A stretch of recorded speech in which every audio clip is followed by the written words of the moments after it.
This is the Craig Groeschel Leadership Podcast. Well, welcome to another episode of the Craig Groeschel Leadership Podcast. I'm really honored that you take a little time each month to spend as we talk leadership, which is so important because when the leader gets better, everyone gets better. This month, we're actually going to release two short leadership episodes. Last month, we talked about part one of creating a value-driven culture. If you haven't listened to part one yet, I recommend you listen to that. And then part two is available. And part two is really the important part where we bring a lot of application. Today, we're going to talk about something that's brief and really, really important. I'm calling it the forbidden phrase.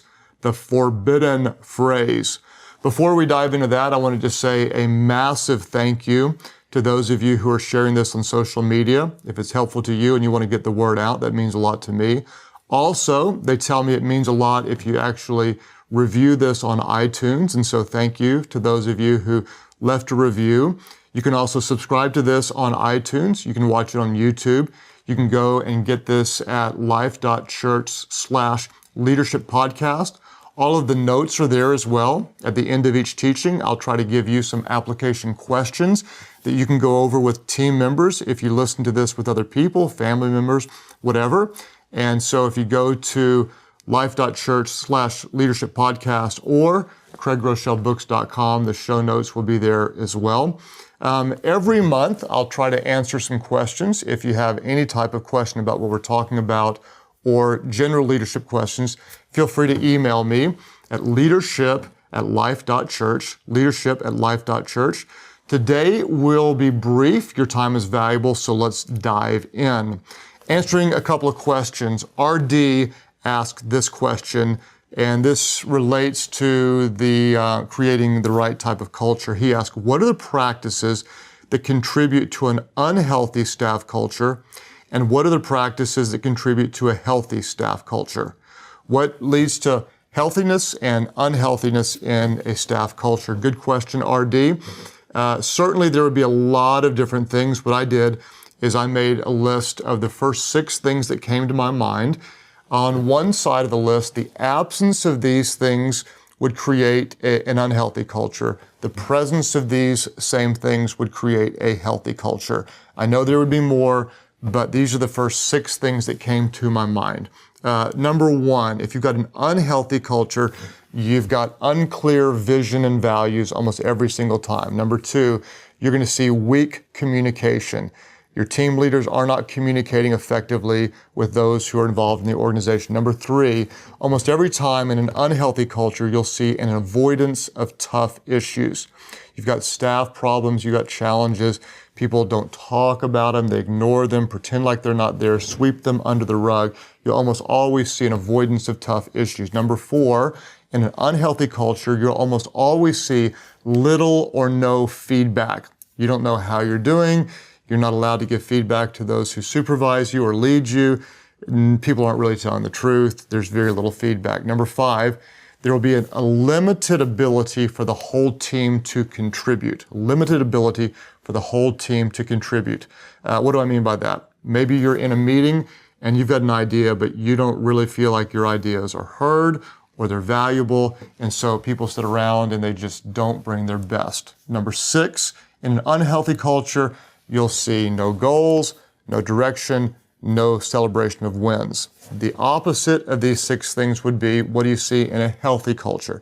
You'll see a clear and compelling vision, number 1. Number 2, strong communication. Number 3, your team will address problems and issues quickly. Number 4, you will have honest, open, transparent feedback. Number 5, you've got unlimited ability for anyone to contribute. Everyone's ideas are valuable. Everyone gets to make a difference. And number 6, you'll have clear goals. You'll have clear direction. When you have wins, you'll celebrate wins. RD, thanks for that question. We had 2 people ask very similar questions. The first one was from Cobus. The second one was from Todd. Cobus asked this. He said, when you're not the top leader in an organization and you're seeing that the culture needs to change, how do you choose when to leave or when to fight? Okay. Culture, you don't like it? Do you stay and try to fix it, or do you go somewhere else? Todd asked a similar question. He said, what would you say to a young pastor whose values are so different from the church that he's praying through deciding if it's time to go because of the value difference? Okay, really important questions, and I need to be very careful answering this because obviously this could impact your employment, could impact your lives. We talked about in a previous episode that you hire and recruit for values. You can teach skills, but you cannot teach values. Whenever we're hiring and recruiting, we hire and recruit people with similar values because you can teach skills, but you cannot teach and train values. So if we have a big value difference, that really is an issue. So Todd and Cobus or anybody else, I would just remind you, no organization is perfect. Right now, you might be going through a frustrating season that will pass, and so let's start there and acknowledge that. On the other hand, you might be at a place that is causing you to compromise daily on your values, and you feel like you're betraying who you were created to be, and so if that's an issue, then that really is an issue. If we're sitting down and you're asking this question, should I stay or should I go somewhere else? Maybe we're having coffee. What I'm not going to do, quite honestly, is I'm not going to answer it because that's too important. What I'm going to do is I'm going to ask you some questions and try to help you lead yourself to the right answer. So I jotted down these questions. We're chatting, just hanging out. You're saying, should I stay? Should I go? I don't know what to do. I'm going to ask you some variation of these questions. First of all, I'm going to ask you, are the values slightly different or massively different?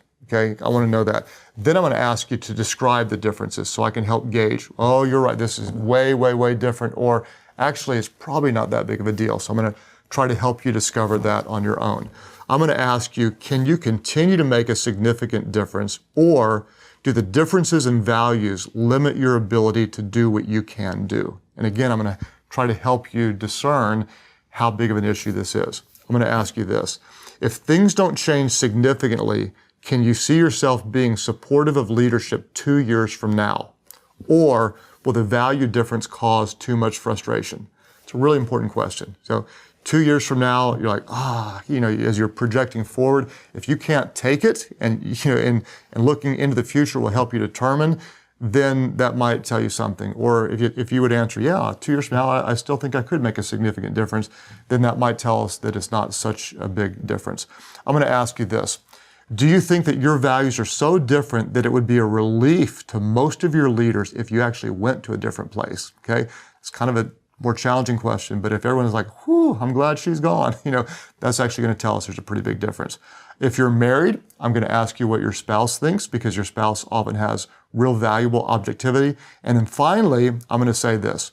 Based on how you answered these questions, what do you think you should do? Based on how you answered these questions, what do you think you should do? All right, let's dive into the teaching today. It's going to be short, but it can have a massive impact on your organization. I want to talk about the forbidden phrase, okay? When I'm working with leaders, I've heard this common phrase over and over and over again.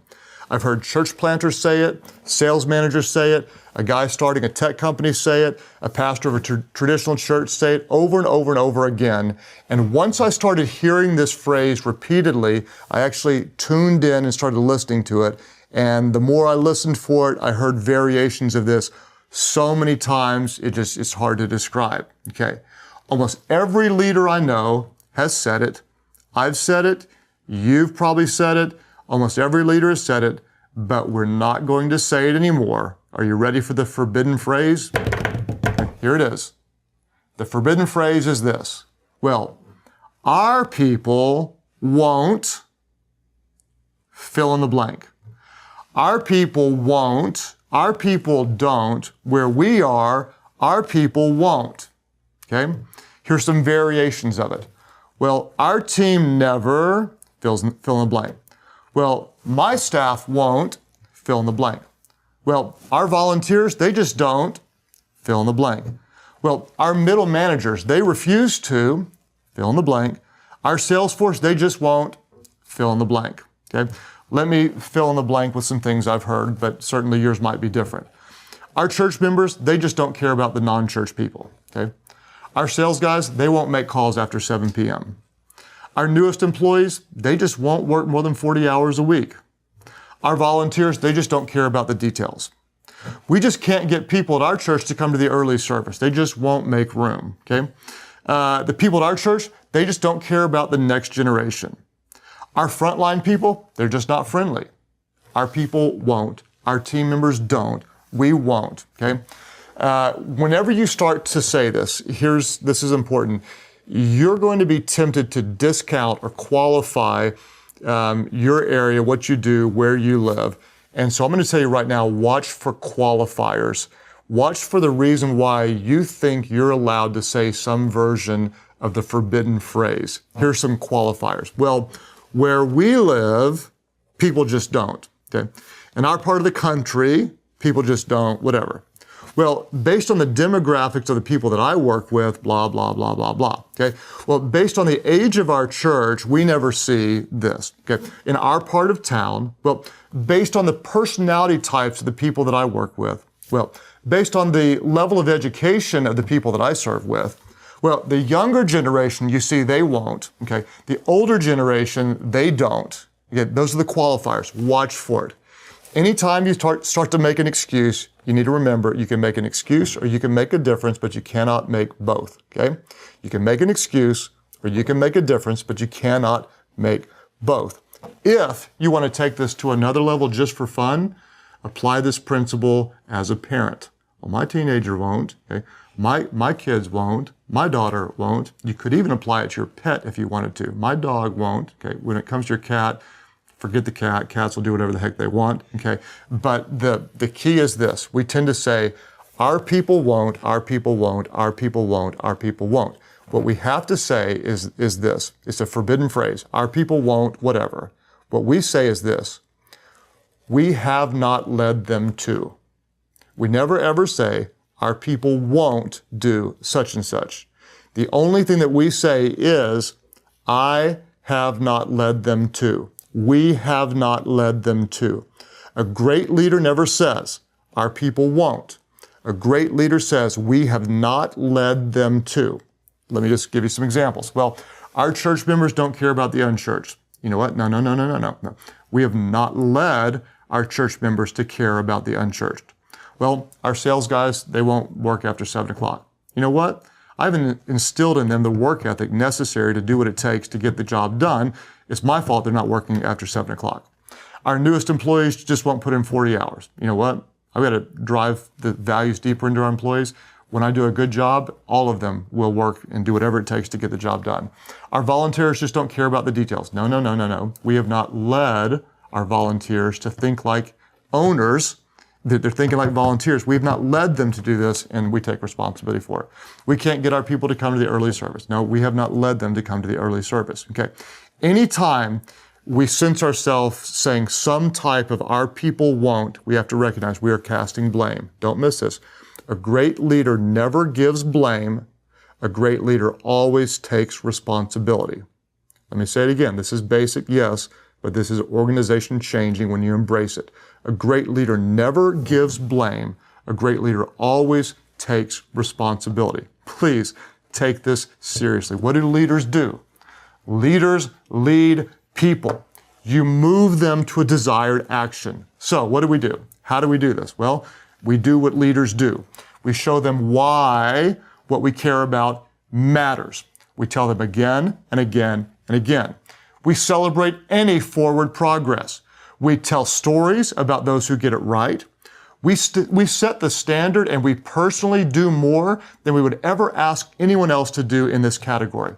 We cast vision for it and we never, ever, ever give up. Over time, when we lead people to a desired outcome, we can change them. It's not our people won't. We haven't led them to. That's what leaders do. 2 quick questions for application. Question number 1. What is the number 1 excuse you're making about your people? Okay? Whoever your people are, your volunteers, your staff, your choir, your sales force, whatever it is, your managers, what is the number 1 excuse you're making about your people? Force yourself to acknowledge some qualification you're putting on. Well, we don't, I don't, we can't, where we live, blah, blah, blah, blah, blah. What's the number 1 excuse you're making about your people? Question number 2 is what are 3 specific things you can do to lead those you influence to the desired result? Get specific. What are 3 things you can do to lead those you influence to the desired result? Why? Because we never say, our people won't. That is a forbidden phrase to the great leader. We don't give blame. We take responsibility. Okay? These talk notes are available at Life.Church/Leadership Podcast. Again, thank you for telling people on social media if this is helpful for you. We'll catch up again next Thursday, first Thursday of next month, as we talk again about leadership. Remember, you don't have to know it all to be a great leader. You don't have to have all the answers. Simply be yourself, because people would rather follow a leader who's always real than one who's always right. Thanks for joining us for another episode of the Craig Groeschel Leadership Podcast. We've already received tons of stories and questions for Craig, but we never get tired of hearing how you are growing as a leader. If you have a story to share, you can send us an email to leadership@life.church. If you consider yourself a student of leadership, we have an amazing opportunity for you happening in Birmingham, Alabama on Wednesday, May 18th at the Catalyst One Day. Craig will be alongside Christine Kane, author of the amazing book Unstoppable and founder of the A21 campaign. Early bird rates end April 14th, so head on over to catalystconference.com to reserve your spot today. If you've been enjoying this podcast, a simple thing you can do is simply rate it, review it, and share it. It's an easy way for you to help us reach more and more people. And thanks again for joining us at the Craig Groeschel Leadership Podcast.